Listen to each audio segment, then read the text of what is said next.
Ladies and gentlemen, hello, I am Amir. In this video, I'm going to show you how you can ace your um, English e-assessments criteria A-B task 1. It's task 1 is always going to be a compare and contrast essay that you're going to have to write about two extracts or maybe one extract, one video. And it's always divided into two different criterias, which is A and B, analysis and organization. So analysis, which is the harder one by far in my opinion, is about how you show what you understood from the text, how which differences did stood out the most, and how you're going to explain those differences with supporting yourself with evidence. Organization is more about following the structure. So try to uh, follow the structure that the teacher gives you completely, and always try to make sure that you're not overdoing anything and that your text is easy to read and easy to follow, and that the assessor enjoys reading it. So organization is more about how just following the structure that's given to you, because that pretty much helps you have like a really good flowing essay. But the important part is the analysis. So in analysis, what you always want to do is, I'll explain these later, is always try to not focus on just the themes in your compare and contrasting, because if you only focus on the themes, the maximum you're looking at is maybe 6 or 7, because theme is in the marking scheme shown as like a simple compare and contrast. So always try to look at the techniques used by the author. One common question that's usually asked is, how did the author do this to affect the audience? Or how did the author use literary devices to affect the audience?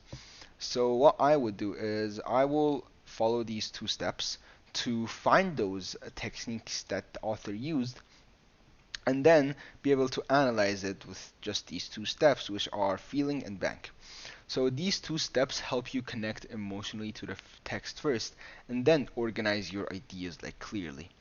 I'll use an example from a story called "The First Pulse" by Yassine Ben Bisha, which is about a scientist who creates the first conscious machine and the first conscious brain. So let's get started.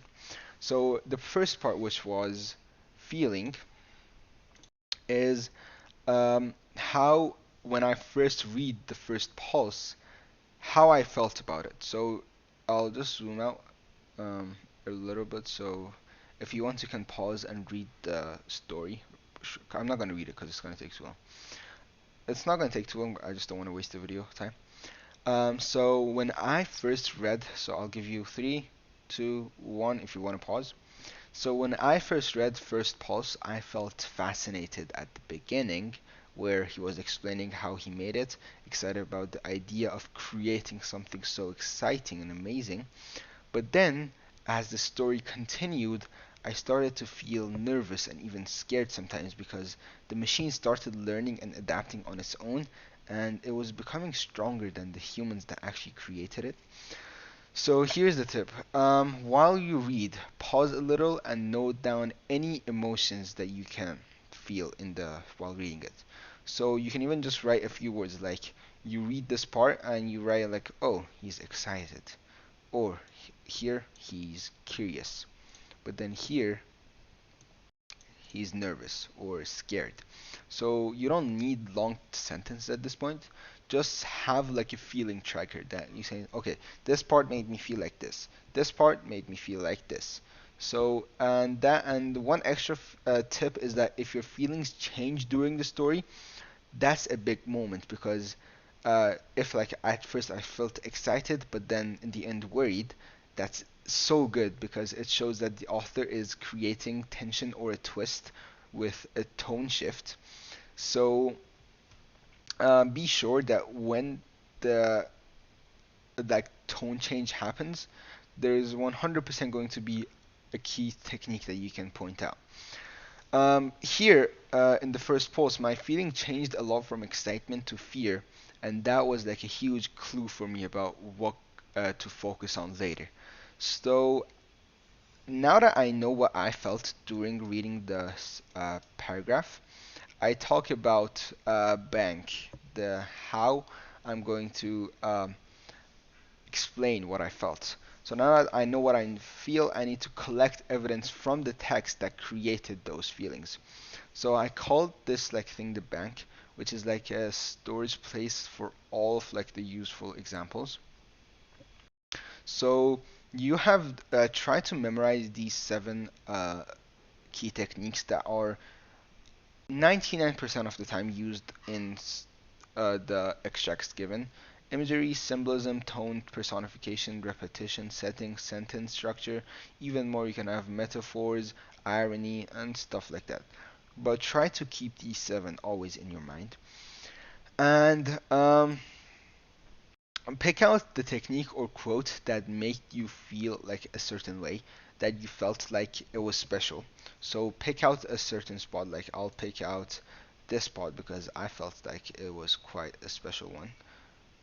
Where is it? We hadn't just created a machine, we sparked an entity, blah blah blah. So this part where it said it was learning, adapting, processing, the technique was short sentences because obviously, and it made me feel tension and like gave a sense of panicking to me.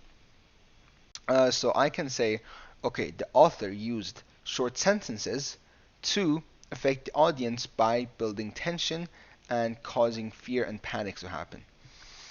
And this whole thing where it went from excitement to fear is called a tone shift, which I can talk about, which is in the tone part, which shows danger of AI consciousness, where at first the creator was so excited about his like his achievement, but then he started asking the questions that should it really learn empathy and learn how to dream? Should it really be able to adapt everything on its own and learn everything like its own, like an entity? And then we have imagery, which is here we sparked an entity, which makes seem AI alive and threatening. So right now, from these seven, from just one paragraph that I felt like was special, I found that okay, he used imagery in it, he used tone shift, and then he also used sentence structure. So I just found three techniques that the author used to uh, affect the audience in somehow. So if the question was how did the author affect the audience using some of his choices, I'll say okay, the author made the audience feel threatened and panicked using short sentences to build tension and a tone shift to make the audience to catch the audience off guard and invite a twist which makes the panic effect even more. So in conclusion, the short sentences made me feel panicked because they felt sharp and urgent. The tone changed from happy to scary, which made me realize that AI was a bigger threat. And the imagery sparked an entity, made me feel like the machine is less like a tool and more like a living thing. So imagery, tone, and sentence structure were the three that I found in that thing just from how I felt. So I found what I felt, and then I tried to kind of like reverse engineer it from, okay, so I know you did this, this, this, so you probably did this. So I'll get a clue. For example, I felt scared, so he probably did this.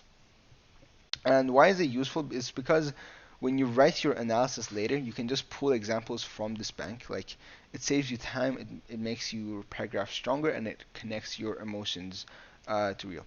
So to quickly review what we said in this video, when you read a text, start with feeling. Notice how you feel naturally while reading the extract, and then move to the bank, which is collect some of the techniques and examples that explain how you felt. So you'll backtrack from the way you felt, and then you'll find examples that support the way you felt. And then if you follow just these two steps, your analysis will be much deeper and so much more personal and will feel so much more human to the assessors, and it will be so much easier to write for you because you're just explaining how you're feeling. Trying to talk about something that you don't really believe in is super hard, but when you know what you felt and you're trying to explain it to someone, it's going to be so much easier. And thanks for watching, and good luck with your next text and e assessment. Thank you.